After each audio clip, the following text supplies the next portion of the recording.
Hello and welcome to Insights in Action with Orange 142, where we interview agency leaders and business owners to uncover the journeys, the strategies, and the insights that drive their success. At Orange Wait, 142, we're wait, all oh, sorry, since we're going to edit this, because I think when you started,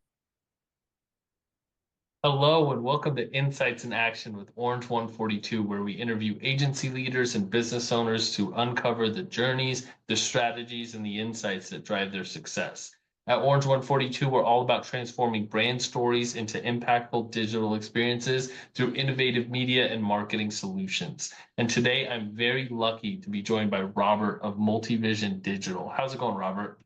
good man. Thank you very much. Great to Yeah, be here. Always excited to talk about agency and video, and yeah, it's great. Yeah, I'm super excited to have you here, Robert. And just to start this off, I'd love to understand a little bit more about your background and a little bit more about Multivision Digital. So I'll try to keep this short because it could be long and boring. But I started off in as a salesperson, working at an agency, and then got into the internet. And I've always been on sales. And I guess 15 years ago, I saw the writing on the wall with video because I sold websites, SEO, when email marketing, when all this stuff was not adopted. Yeah. Back in the day, like everybody, of course you have a website today. Of course you use email marketing. Of course you have social media. Of course you invest in SEO content marketing. Mhm. That was not an of course back then. Yeah. So I saw the trajectory of digital marketing tactics and the power of video. And I'm like, video is going to be everywhere. Video is huge for business communication. I started this video business with zero background in video. And 15 years later, we've done over 1,600 videos. I have a great team. We've got great clients. And I feel that on a scale of 1 to 10, video is about a 3 in terms of adoption. Mhm. So we've got a long runway with video, which hopefully if somebody is listening and they're late to the game with video or they're challenged with getting started, know that they're not late and they've got so much time to figure it out. But That's they all. need to get started today. Yeah. Yeah. Having executed, like you said, hundreds of video projects across, I'm sure, like diverse business objectives, what's Right. one unexpected lesson or insight that you've learned that's fundamentally influenced your approach? Oh, that's a great question. And I'll tell you that it was with a law firm. Mhm. Did 3 videos about this JSON hack. So it was for their cybersecurity department. Mhm. And the videos were 17 minutes long, 12 minutes long, and 11 minutes long. Mhm. Okay. They were going to distribute these on LinkedIn, Okay. social media. Now, what do you think the first thing that people say to me? Shorter is always better. Right. So I'm like, oh my gosh, like these are long for LinkedIn. Yeah. However, their targeting eliminated everybody who could care less about this JSON hack and only targeted people that cared about this JSON hack. And you think that a 17-minute, 12 and 11-minute video on LinkedIn would be a disaster. It was super successful, which brought me to this understanding that context and relevancy, when those two circles combine, the middle becomes time. Mhm.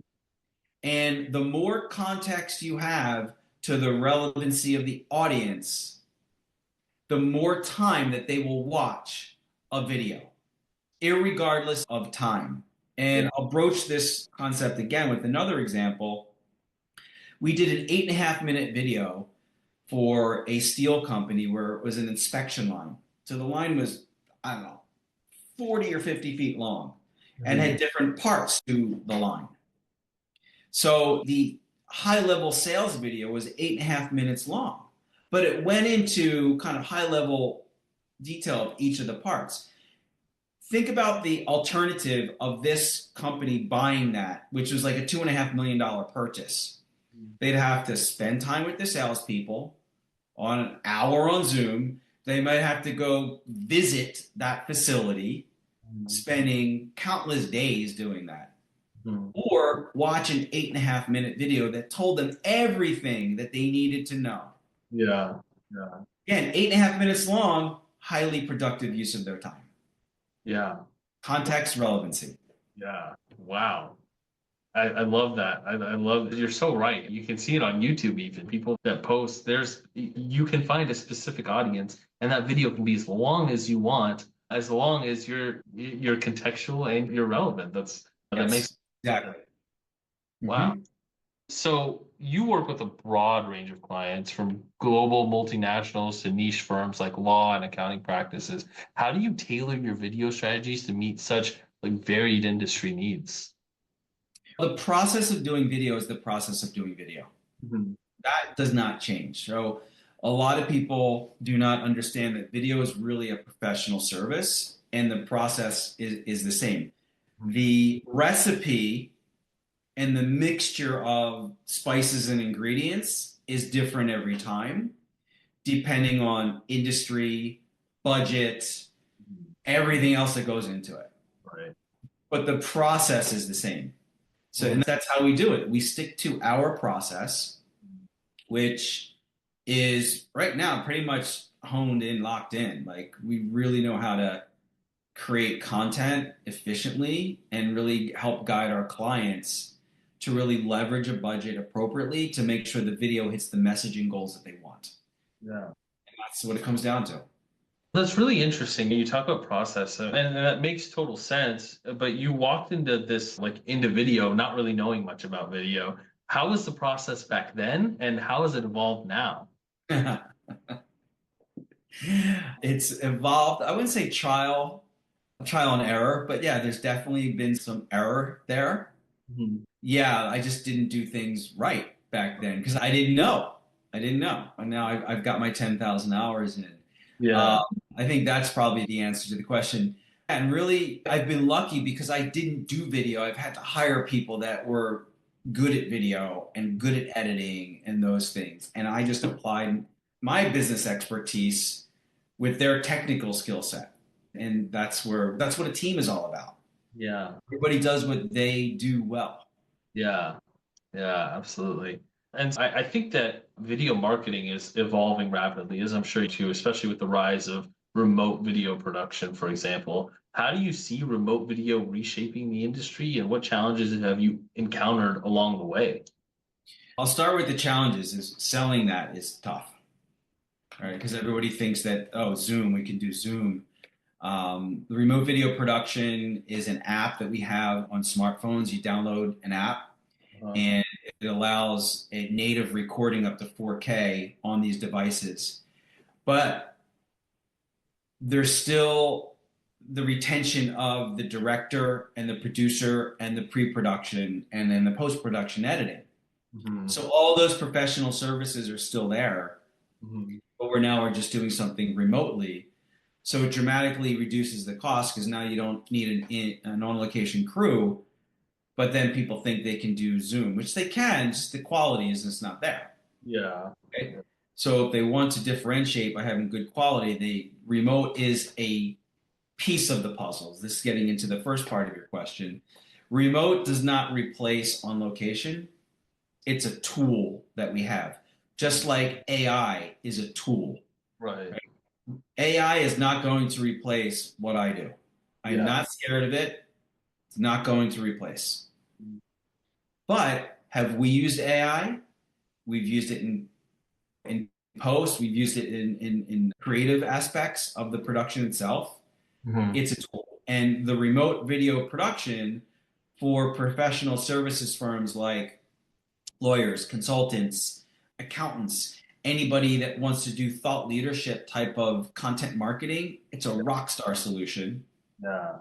but it doesn't replace that about us video that we need to do or client testimonial video that we need to go to the client's location and do that. It doesn't replace that. Yeah. That's a good point. And that's a really interesting, that's in and of itself, that's pretty cool that you can do that, like remote video production. Today, you can just be on somebody's phone, essentially, allow them to record. Even though it is a tool, and I totally agree with you, it's still a pretty cool tool, right? Yeah, it is. Yeah. Well, the internet's kind of a cool thing. Yeah, yeah.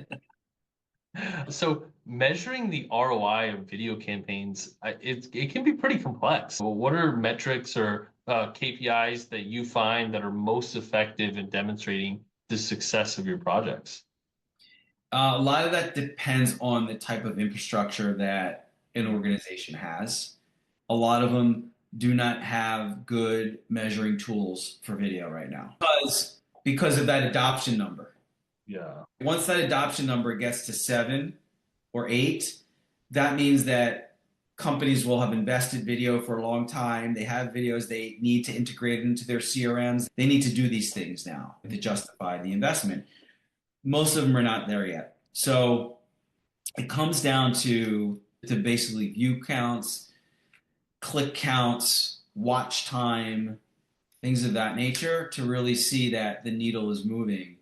The good thing about video is that most video lasts for many years. So even though you invest and create video today, the investment can last 4 or 5 or 6 years. So you should see the numbers like slowly ticking up over time, Yeah. and you can benchmark it, and then you can do some stuff for like distribution and seeding videos, again, depending on how you're going about distributing them and what kind of video they are, Right. because not every video is meant for every different distribution channel, right? If you had a video that's specifically on a landing page for a pay-per-click campaign, Mhm. that's specifically, you're not going to use that video in the sales process. That is specifically for that landing page. But now you can track, okay, what was my conversion rate before the video? Mhm. AKA, how much did I spend on PPC? How many people did I get to the page? How many converted? Right. And then what was that difference in conversion by having that video? Yeah. Yeah. Wow. I guess I haven't really thought about that. And maybe a lot of clients or potential clients don't think about that either, that you can test the before and after. You don't have to necessarily put all of your success on just the video and what metrics you think should be successful. You can say, hey, what were things like before and what are things like now? And Mm-hmm. that I think can say a lot about video. Yes, and I'll also say one more thing to that Mhm. topic is it goes back to creating the right video for the right specific Yes. channel or business use case. Mhm. Because that example of the video for the landing page, it has to exactly align to the landing page and the message, product, service, whatever that is, offer, versus doing a recruiting video Yeah. or a product launch video or an about us video. It's all video, but it's not the video that's going to go on that landing page. Yeah.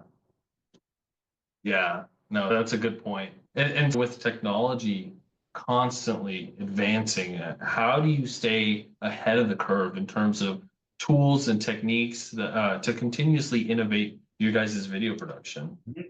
We practice what we preach.